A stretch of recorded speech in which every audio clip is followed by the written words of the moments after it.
ನಮಸ್ಕಾರ ಕನ್ನಡಿಗರೇ, ನೀವು ನೋಡ್ತಾ ಇದ್ದೀರಾ ಬಿಬಿ ನ್ಯೂಸ್ ಕನ್ನಡ. ನಾನು ತೃಪ್ತಿ ಬಸವರಾಜ್. ಭಾರತದ ಬಹು ನಿರೀಕ್ಷಿತ ಸಿನಿಮಾಗಳ ಪಟ್ಟಿಯಲ್ಲಿರುವ ರಾಮಾಯಣ ಚಿತ್ರಕ್ಕೆ ಸಂಬಂಧಿಸಿದಂತೆ ಹೊಸ ಮಾಹಿತಿ ಹೊರಬಂದಿದೆ. ನಿರ್ದೇಶಕ ನಿತೇಶ್ ತಿವಾರಿ ಈ ಭವ್ಯ ಸಿನಿಮಾವನ್ನು 2 ಭಾಗಗಳಲ್ಲಿ ತೆರೆಗೆ ತರಲು ಯೋಜನೆ ಮಾಡಿದ್ದಾರೆ. ಈಗಾಗಲೇ ಚಿತ್ರದ ಮೊದಲ ಭಾಗದ ಕೆಲಸಗಳು ನಡೆಯುತ್ತಿದೆ.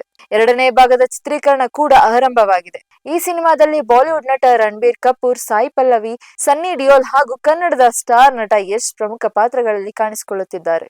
ರಣಬೀರ್ ಕಪೂರ್ ರಾಮಾಯಣ ಪಾತ್ರದಲ್ಲಿ ನಟಿಸುತ್ತಿದ್ದರೆ, ಸಾಯಿ ಪಲ್ಲವಿ ಸೀತೆಯಾಗಿ ಕಾಣಿಸಿಕೊಳ್ಳುತ್ತಿದ್ದಾರೆ.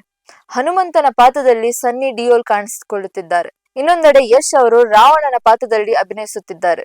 ಸದ್ಯ ಸಿನಿಮಾದ 2ನೇ ಭಾಗದ ಚಿತ್ರೀಕರಣ ಆರಂಭವಾಗಿದ್ದು, ರಣಬೀರ್ ಕಪೂರ್ ಈಗಾಗಲೇ ಸೆಟ್ ನಲ್ಲಿ ಭಾಗಿಯಾಗಿದ್ದಾರೆ. ಕೆಲವು ದಿನಗಳಲ್ಲಿ ಯಶ್ ಕೂಡ ಚಿತ್ರೀಕರಣದಲ್ಲಿ ಭಾಗವಹಿಸುತ್ತಿದ್ದಾರೆ. ಟಾಕ್ಸಿಕ್ ಸಿನಿಮಾದ ಕೆಲಸಗಳ ನಡುವೆಯೇ ಅವರು ರಾಮಾಯಣ ಚಿತ್ರದ ಶೂಟಿಂಗ್ ಸೇರಿಕೊಳ್ಳಲಿದ್ದಾರೆ ಎಂಬ ಮಾಹಿತಿ ಹೊರಹಾಕಿದ್ದಾರೆ. ಮೂಲಗಳ ಪ್ರಕಾರ ರಾಮಾಯಣ ಚಿತ್ರದ ಮೊದಲ ಭಾಗದಲ್ಲಿ ಯಶ್ ಅವರ ಪಾತ್ರ ಹೆಚ್ಚು ಸಮಯ ಕಾಣಿಸಿಕೊಳ್ಳುವುದಿಲ್ಲ. ರಾವಣ ಪಾತ್ರದ ಪ್ರವೇಶ ಸ್ವಲ್ಪ ತಡವಾಗಿ ಬರುತ್ತದೆ.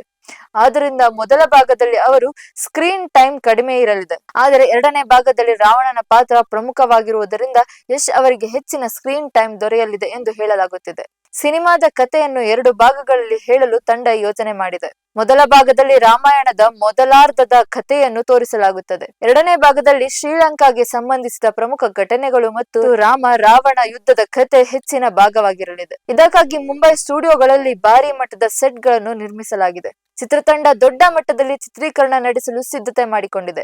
ಈ ಕಾರಣದಿಂದಲೇ ಸಿನಿಮಾ ಬಗ್ಗೆ ಪ್ರೇಕ್ಷಕರಲ್ಲಿ ಹೆಚ್ಚಿನ ಕುತೂಹಲ ಮೂಡಿದೆ. ಇನ್ನೊಂದೆಡೆ ಯಶ್ ಅಭಿನಯದ ಟಾಕ್ಸಿಕ್ ಸಿನಿಮಾ ಕೂಡ ಪ್ರೇಕ್ಷಕರ ಗಮನ ಸೆಳೆಯುತ್ತಿದೆ. ಆ ಸಿನಿಮಾ ಜೂನ್ ತಿಂಗಳಲ್ಲಿ ಬಿಡುಗಡೆಯಾಗುವ ನಿರೀಕ್ಷೆ ಇದೆ. ಅದರ ಬಳಿಕ ಕೆಲವು ತಿಂಗಳ ನಂತರ ರಾಮಾಯಣ ಚಿತ್ರದ ಮೊದಲ ಭಾಗವನ್ನು ದೀಪಾವಳಿ ಹಬ್ಬದ ಸಂದರ್ಭದಲ್ಲಿ ಬಿಡುಗಡೆ ಮಾಡುವ ಯೋಜನೆ ಇದೆ. ಒಟ್ಟಾರೆ ಭಾರತೀಯ ಚಿತ್ರರಂಗದಲ್ಲಿ ಅತಿ ದೊಡ್ಡ ಯೋಜನೆಗಳಲ್ಲಿ ಒಂದಾಗಿ ಪರಿಗಣಿಸಲಾಗಿದ್ದ ರಾಮಾಯಣ ಸಿನಿಮಾ ಯಾವ ರೀತಿ ಮೂಡಿ ಬರುತ್ತದೆ ಎಂಬುದನ್ನು ಕಾದು ನೋಡಬೇಕಾಗಿದೆ.